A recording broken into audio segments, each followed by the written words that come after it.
God becomes the ultimate moral standard. But I know from discussions that people will say, well, why did you suddenly leap to God? I don't believe there is a God. So how do you get from here to there being a God? Or how do you get from agreeing that, okay, there might be some moral absolutes to therefore they're formed by God? So one atheist at the University of Toronto I talked with, he has what's called a Platonic view of morality, that they're actually real moral essences, so to speak, that are not space-time, matter, and energy. They actually exist. I would say that's bordering on the supernatural, but it's not God because he's an atheist. So, well, okay, but then is this like one of those emerging hypotheses or whatever that we had from psychiatry the other day? It often the case in these Platonic entities, so to speak, they exist independent of humanity. They've always existed and always will, and they're just out there somewhere.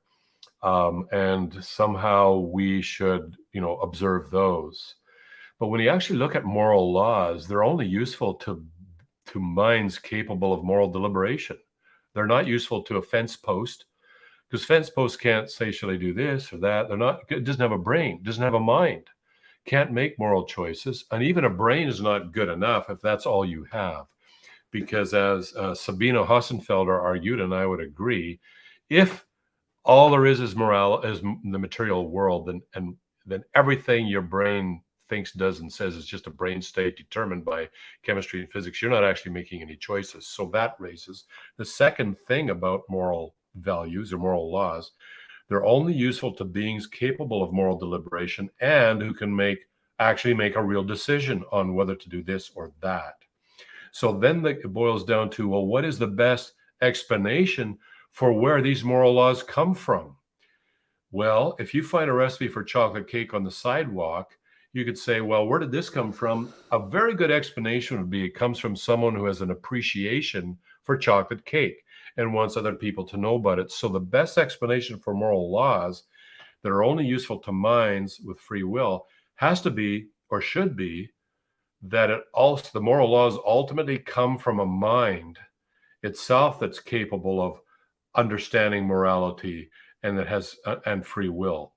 But that's not good enough, because we all have supposedly capabilities of moral deliberation and free will, and we all disagree amongst ourselves. So it has to be ultimately what Alvin Plantinga, the philosopher, would describe as a maximally excellent being, and that degree of excellence beyond which it's not logically possible to be more excellent. And it's not that way because it looks at some set of rules and always obeys them. It's that way because inherently it is maximally excellent. It doesn't need to look at any rules or of justice or goodness. And that's where we start getting dangerously close to what we call God. That God, ultimately, there has to be a mind out there, unless we're all talking nonsense about morality. There has to be a mind out there that's maximally excellent.